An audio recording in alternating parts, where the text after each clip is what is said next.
Hello दोस्तों, नमस्कार दोस्तों, स्वागत है आप सभी का online data first day YouTube channel पर। इस वीडियो में हम बात कर रहे हैं एक बड़ी और लेटेस्ट अपडेट के बारे में, जो कि संबंधित है आप सभी के लिए बड़ी खुशखबरी को लेकर। बड़ी खुशखबरी सामने निकल कर आ रही है नई शिक्षक भर्ती को लेकर, जो विज्ञापन है जारी कर दिया गया है। अगर बात की जाए विज्ञापन को लेकर, तो आवेदन आप सभी के कल से ही शुरू हो जाएंगे। जी हाँ दोस्तों, कल से ही आप सभी के जो आवेदन है वो इस भर्ती को लेकर शुरू हो जाएंगे। अगर बात की जाए एग्जाम की डेट के बारे में, क्या आपकी एग्जाम की डेट है, कब तक आपका एग्जाम होगा। एग्जाम में आपको ज्यादा समय देखने के लिए नहीं मिलेगा, लेकिन बड़ी अपडेट ये है कि 10 साल बाद आप सभी के लिए भर्ती देखने के लिए मिल रही है, और इसमें बीएड और बीटीसी करने वाले दोनों ही अभ्यर्थी पूरे तरीके से आवेदन कर सकते हैं। डिटेल में पूरी की पूरी जानकारी को कवर करेंगे। चैनल को सब्सक्राइब करके बेल आइकन को दबा लें और वीडियो को लाइक कर दें, जिससे कि आपको रियल ऑथेंटिक जानकारी ऑनलाइन अड्डा फॉर स्टडी यूट्यूब चैनल के माध्यम से मिलती रहे। तो चलिए दोस्तों, सीधे शुरुआत करते हैं ऑफिशियल नोटिफिकेशन के साथ। दोस्तों, मैं आप सभी को वीडियो स्टार्ट करने से पहले ही बता देता हूं, क्योंकि बहुत सारे अभ्यर्थी जानना चाहते रहते हैं कि जो भी शिक्षक भर्ती आप सभी को इस चैनल के माध्यम से दी जाती है या बताई जाती है, वो पूरे तरीके से रियल ऑथेंटिक होती है, क्योंकि आपको नोटिफिकेशन से जानकारी मिलती है। और बहुत सारी ऐसी भर्तियां हैं वर्तमान में जिनको लेकर विज्ञापन जारी हो रहे हैं, और अगर आप एक भर्ती में थोड़ा सा भी टारगेट करके कहीं ना कहीं तैयारी करें, तो इससे बड़ा मौका आप सभी के लिए नहीं हो सकता है। बड़ी अपडेट आप सभी के सामने निकल कर आ गई है नई शिक्षक भर्ती के विज्ञापन के बारे में। विज्ञापन आ गया है, काफी लंबे समय के बाद ये भर्ती आई है। इसके अंदर अगर बात की जाए, वैकेंसी पूरे तरीके से परमानेंट है। इस प्रकार की चीजों को लेकर आप परेशान मत होना, क्योंकि मैं आपको जो भी जानकारी देता हूं वो सही, सटीक और ऑथेंटिक ही होती है। चलिए सीधे शुरुआत करते हैं मुद्दे की और बड़ी अपडेट के बारे में। अगर बात की जाए आप सभी के आवेदन को लेकर, तो मैंने अभी आपको स्टार्टिंग में बताया था ओपनिंग डेट ऑफ, अगर बात की जाए आप सभी के लिए, तो यहाँ पे आपको देखने के लिए मिलेगी 7/1/2025 आप सभी के सामने है। 7 यानी कि कल से आप सभी इसके लिए आवेदन कर सकते हैं, यानी कि आज रात के 12 बजे के बाद आप सभी इसके लिए आवेदन कर सकेंगे। अगर बात की जाए क्लोजिंग डेट के बारे में और सबमिशन और एप्लीकेशन के बारे में, तो वो आप 6 फरवरी 2025 तक कर सकते हैं। तकरीबन आपको 1 महीने का समय मिलेगा इसमें आवेदन करने के लिए। इसके बीच में आप अपना आवेदन करेंगे। अब आवेदन में अगर आप फीस पेमेंट नहीं कर पाते हैं 6 तारीख तक, तो आपको 3 दिन का एक्स्ट्रा समय मिलेगा, 7 से लेकर 8 और 9 तक का। ठीक है, 7-8 यानी 2 दिन का ही है, तो 2 दिन का आपको समय और मिल जाएगा अपनी फीस को पे करने के लिए। इसके बाद आपको किसी प्रकार का कोई समय नहीं दिया जाएगा। लेकिन फिर भी अगर आपसे कोई गलती हो जाती है, यानी कि संशोधन अगर आप करना चाहते हैं, तो डेट ऑफ मॉडिफिकेशन की अगर बात की जाए, तो यहाँ पे लिखी हुई है 9 फरवरी 2025 से लेकर के 18 फरवरी 2025, तकरीबन आपको 10 दिन का समय और मिल जाएगा अपनी गलतियों का सुधार करने के लिए। अब गलतियां मत करिए, क्योंकि गलतियां ही हमारे जीवन को खराब कर रही हैं और कुछ नहीं है। ठीक है, चलिए मुद्दे पे आ जाते हैं। मुद्दा आप सभी के सामने निकल कर आ जाता है वैकेंसी को लेकर। मुझे पता है सबसे ज्यादा सवाल आप सभी के लिए होगा कि इसमें कौन कौन आवेदन कर सकते हैं। तो इसमें बीएड करने वाले अभ्यर्थी आवेदन कर सकते हैं, बीटीसी करने वाले अभ्यर्थी भी आवेदन कर सकते हैं। अब बीएड और बीटीसी दोनों आवेदन कर सकते हैं। इसका मतलब क्या है कि ये वैकेंसी 2 तरीके की है। ठीक है, 2 तरीके की वैकेंसी। आप इस वीडियो को कहीं पे भी अगर आप स्किप करेंगे, तो क्या होगा कि आपसे जो जानकारी है मिस हो जाएगी। ऐसे में जानकारी को मिस ना करने से अच्छा है, मैंने आपको पहले ही बता दिया है कि बीएड के लिए अलग पोस्ट है, बीटीसी के लिए अलग पोस्ट है। अब डिटेल में कवर कर लेते हैं। सबसे पहला सवाल क्लियर करते हैं, नोटिफिकेशन कहां से निकाला गया है, क्योंकि सवाल होगा क्योंकि वैकेंसी सरकारी है कि नहीं। वैकेंसी पूरे तरीके से सरकारी है। कहां से निकाली गई है? Government of India, ministry of railway के माध्यम से निकाली गई है। रेलवे रिक्रूटमेंट बोर्ड के माध्यम से इसको लेकर नोटिफिकेशन जारी किए गए। अगर आपने पहले कभी रेलवे की भर्ती में आवेदन किया हो, चाहे आरआरबी एएलपी हो, आरआरबी ग्रुप डी हो, तो आप जानते हैं कि यहाँ वैकेंसी जो निकाली जाती है वो सेंट्रल गवर्नमेंट के माध्यम से होती है, लेकिन अलग अलग वेरियस पॉइंट पे निकाली जाती है, जैसे कि आरआरबी चंडीगढ़, आरआरबी गोरखपुर। इस तरीके से आप सभी के लिए वैकेंसीज निकाली जाती है, यानी कि टोटल पदों को डिवाइड कर दिया जाता है अलग अलग आरआरबी के नाम पर। चलिए आगे बढ़ते हैं, इसको पूरे तरीके से कवर कर लेते हैं, क्योंकि इसमें बहुत सारी ऐसी जानकारी। ये 109 पेज का नोटिफिकेशन है, तो थोड़ा सा ध्यान से अवश्य सुन लेना, बाद में दिक्कत नहीं आएगी। यहाँ पे अगर बात की जाए, आप सभी के सामने इंस्ट्रक्शन लिखी हुई किस तरीके से आपको आवेदन करना है और क्या क्या चीजें आपको एग्जाम के अंदर लेकर के नहीं जानी है। एग्जाम आपका कैसे होगा, लिखा हुआ है there will be the stage computer test, यानी कि सीबीटी आप सभी को देखने के लिए मिलेगा। ठीक है, इसके अलावा यहाँ पे लिखा हुआ है कि आप सभी के लिए स्किल टेस्ट भी देखने के लिए मिल सकता है। फिर आपका डॉक्यूमेंट वेरिफिकेशन होगा, मेडिकल होगा, और उसके बाद जाकर के आप सभी के लिए क्या होगा, सिलेक्शन होगा।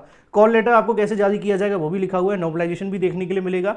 Short listing of various stage पे आपकी जो होगी किस तरीके से होगी वो भी लिखी हुई है। इसको मैं अभी इसलिए नहीं पढ़ रहा हूँ क्योंकि अभी तो हमें सिर्फ आवेदन करना है, ये जब बाद में काम आएगा तो आप पढ़ लेना।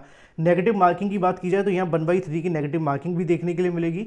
ठीक है, और अगर बात की जाए डिटेल के बारे में, तो आप यहाँ पे डिटेल समझ सकते हैं किस तरीके से आपको आवेदन करना है। मैं आपको काम की बातें बताऊंगा, क्योंकि हमने पहले ही आपको बता दिया है कि 6 फरवरी 2025 तक आप सभी इसके लिए आवेदन कर सकते हैं। उसके बाद आपको किसी तरीके का आवेदन करने का मौका नहीं दिया जाएगा। अब इसके अंदर कुछ और जानकारी है वैकेंसीज को लेकर। टोटल कितनी वैकेंसीज हैं मैं आपको नीचे दिखा दूंगा, इसी पेज में आपको नीचे दी गई है। 108 है, 109 के अंदर आपको देखने के लिए लिए मिलेगी।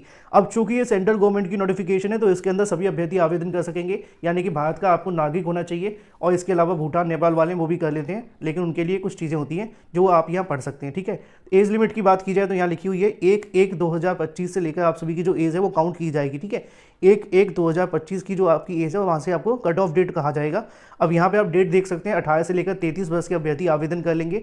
कौन से? युवा कैंडिडेट। ठीक है, 18 से लेकर के 35 वाले जो अभ्यर्थी हैं वो यहाँ पे आवेदन करेंगे। अगर कोई ओबीसी वाला अभ्यर्थी तो उसके लिए ये रहेगी, SC ST वाला अभ्यर्थी तो उसके लिए ये रहेगी। ठीक है, यहाँ पे आप इसको पढ़ लेना और उसके आधार पे आपके लिए पूरी की पूरी जो डेट है वो क्लियर कर दी गई है। अब ये तो बात हो जाती है डेट के बारे में, OBC ST इसके अलावा युवा और EWS को लेकर, ये आपका पूरा का पूरा डेट को लेकर सिनेरियो देखने के लिए मिलेगा। यहाँ पे कुछ आपको छूट भी देखने के लिए मिलेगी एज रिलैक्सेशन के रूप में, जिसमें लिखा हुआ है कि आप सभी की जो एज रिलैक्सेशन वो कितना मिलेगा, 33, 35, 36, 38 और 43 और 48 के समथिंग आप सभी को देखने के लिए मिलेगा। प्लस आपको 5 ईयर्स का जो रिलैक्सेशन है वो भी दे दिया जाएगा, और उसके आधार पे आप इसके अंदर आवेदन कर सकेंगे। ठीक है, यहाँ पे OBC वाले अभ्यर्थियों के लिए भी बताया गया, बाकी सबके लिए एज रिलैक्सेशन लिखा है, आप इसको चाहें तो डिटेल में पढ़ लेना, मैं आपको नहीं बताऊंगा आगे क्योंकि काम का नहीं ज़्यादा। यहाँ पे लिखा हुआ एजुकेशन क्वालिफिकेशंस के बारे में, यहाँ कुछ भी खास जानकारी नहीं दी है क्योंकि जो मेन जानकारी है वो नीचे दी गई, मैं आपको बता दूंगा, आगे देख लेते हैं। यहाँ पे आपको 500 रुपये फीस देनी होगी और जो OBC SC अभ्यर्थी उनसे 250 रुपये फीस ली जाएगी। ठीक है, मोड ऑफ पेमेंट आप सभी का कैसे होगा, ऑनलाइन देखने के लिए मिलेगा, ऑनलाइन स्टेज पर आप सभी इसके लिए आवेदन करेंगे। अब इसके अलावा रिजर्वेशन को लेकर लिखा है कि किस तरीके से आपका रिजर्वेशन होगा, किसको क्या क्या बेनिफिट मिलेगा, वो चाहे तो आप पढ़ लेना क्योंकि ज़्यादातर रिजर्वेशन के बारे में हमें पहले से पता ही होता है और इसमें कोई खास चीज़ होती नहीं है। अब हम सीधे बात कर लेते हैं इसकी वैकेंसीज़ के बारे में और इसके एग्जाम के पैटर्न को लेकर। यहाँ पे जो आप सभी से देखने के लिए मिलेगा, आपका जो एग्जाम का पैटर्न होगा इसमें आपके 100 नंबर देखने के लिए मिलेंगे, 100 मार्क्स देखने के लिए मिलेंगे। 50 नंबर का आप सभी का प्रोफेशनल एबिलिटी पूछी जाएगी, जनरल अवेयरनेस 15 नंबर की आएगी, जनरल इंटेलिजेंस और रीजनिंग आपकी 15 नंबर की आएगी, मैथमेटिक्स आपकी 10 की होगी और जनरल साइंस आपकी 10 की देखने के लिए मिलेगी। इसी आधार पर आपका सिलेक्शन होगा। 1/3 की नेगेटिव मार्किंग रहने वाली है। मैथ में क्या क्या पूछा जाएगा वो डिटेल यहाँ पे दे दी गई, ये सारा का सारा मैथ का सिलेबस है, इसको आप चेक कर सकते हैं। जनरल इंटेलिजेंस और रीजनिंग को लेकर भी यहाँ पे पूरा का पूरा जो सिलेबस है वो जारी कर दिया गया इसके आधार पर, और जनरल अवेयरनेस में क्या क्या रहेगा वो भी आप सभी यहाँ पे चेक कर सकते हैं। इसके साथ ही अगर बात की जाए जनरल साइंस को लेकर क्या रहेगा, तो यहाँ लिखा हुआ है कि जनरल साइंस, लाइफ साइंस आपको देखने के लिए मिलेगी, अप टू 10th स्टैंडर्ड की आप सभी के लिए देखने के लिए मिलने वाली है, इसी के आधार पे आपका चयन होगा।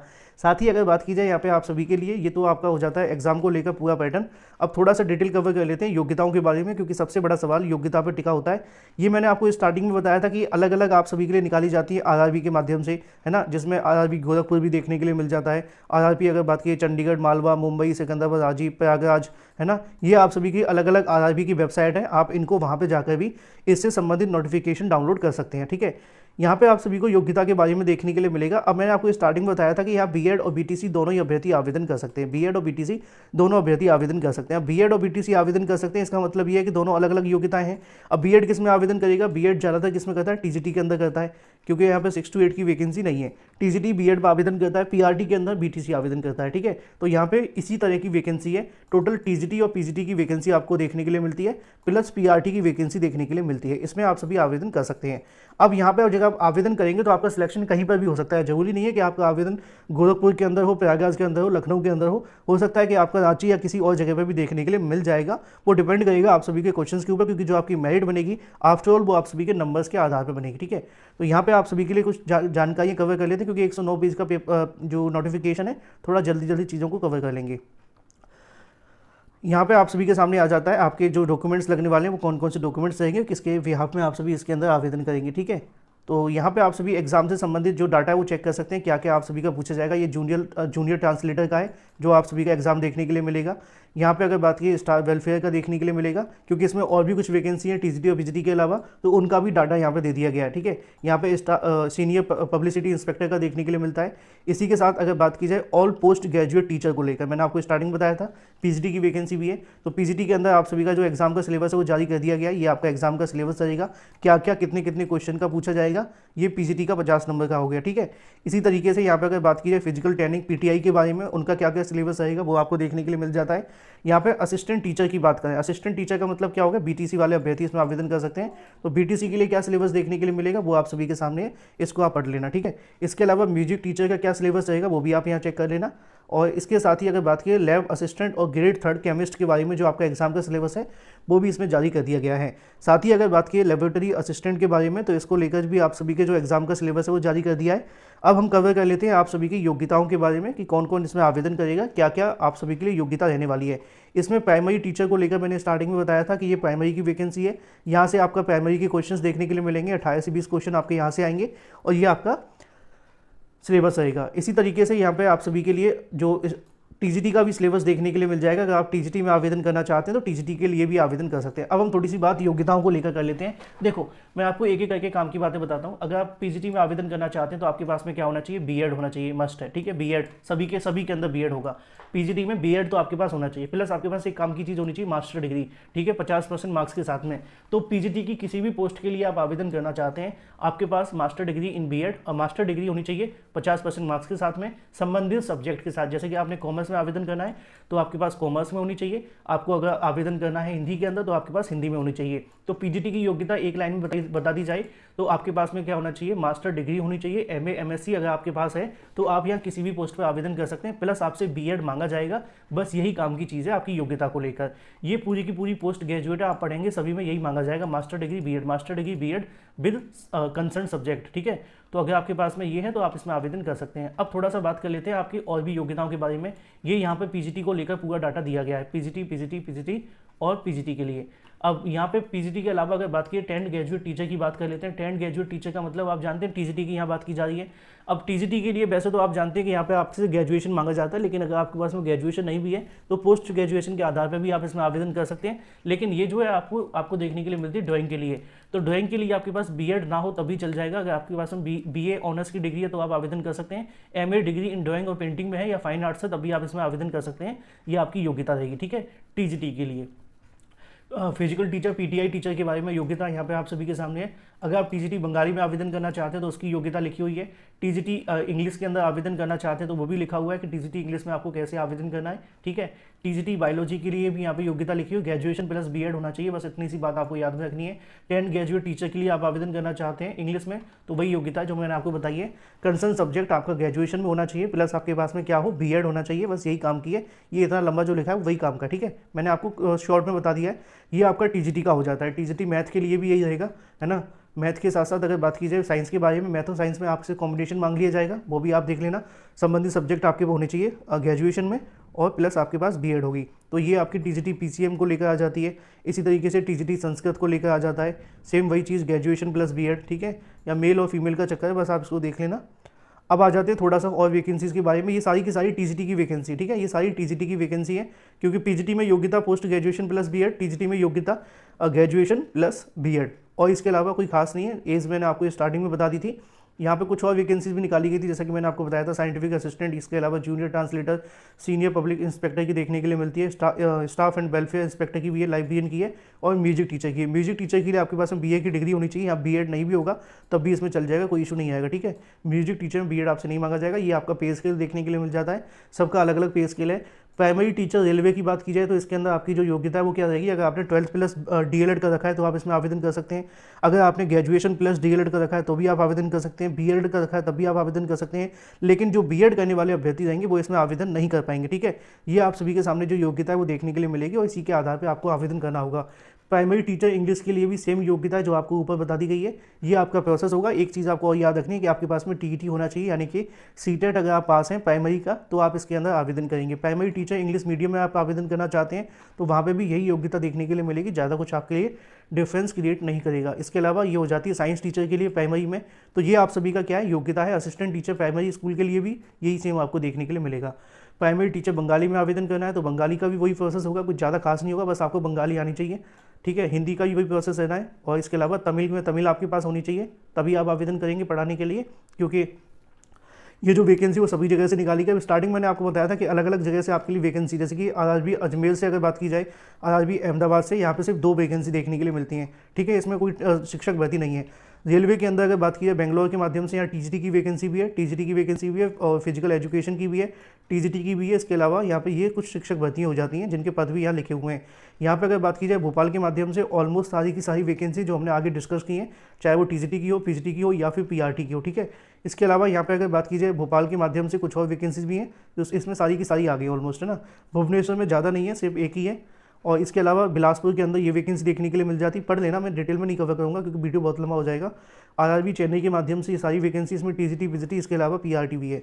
इसी तरीके से गोरखपुर की बात की जाए तो गोरखपुर में टीजीटी पीजीटी और पीआरटी की सभी वैकेंसी है। कितनी वैकेंसी कितने पदों पर है, क्या आपकी योग्यता है, मैंने आपको स्टार्टिंग में बता रखी है। आरआरबी गुवाहाटी से भी ऑलमोस्ट सभी पदों के लिए विज्ञापन निकाला गया, ये आपके सामने है। आरआरबी गुवाहाटी के साथ साथ अगर बात की जाए श्रीनगर से जम्मू कश्मीर की बात की जा रही है तो यहाँ पे ये सिर्फ 2 ही वैकेंसी हैं। इसके अलावा कोलकाता का प्रोसेस आप सभी के सामने, कोलकाता में सारी वैकेंसी हैं, ठीक है। इसके साथ ही कोलकाता के अलावा मालदा की बात की जाए तो ये आपके सामने वैकेंसी रहेगी। मालदा के अलावा मुंबई को लेकर है, फिर इसके बाद आ जाती है पटना, पटना के बाद में आ जाती है प्रयागराज। प्रयागराज के अंदर भी आपको ऑलमोस्ट सारी वैकेंसी देखने के लिए मिल जाएगी। टीजीटी पीजीटी से लेकर पीआरटी तक की सभी वैकेंसी इसके अंदर है ना। इसके अलावा प्रयागराज के साथ साथ अगर हम बात करें रांची को लेकर, और एक और रह जाता है आपका गोरखपुर, तो आप इसको चाहे तो डिटेल में कवर कर लेना। मैंने आपको जो काम की चीज़ें थी स्टार्टिंग में बता दी। आवेदन आपके कल से शुरू हो जाएंगे, आवेदन कल से शुरू होंगे, 6 फरवरी 2025 तक आप सभी आवेदन कर सकेंगे। एग्जाम डेट की बात किया तो आपका मार्च में संभावित है, 1-2 हफ्ता आगे पीछे हो सकता है। सिलेबस से लेकर योग्यता तक की पूरी जानकारी हमने कवर कर ली। अगर आपके मन में अभी भी कोई सवाल है कमेंट करके पूछ लेना। मैं मिलता हूँ आपसे अगली वीडियो में। Till then take care, tata bye bye. Thank you for watching this video.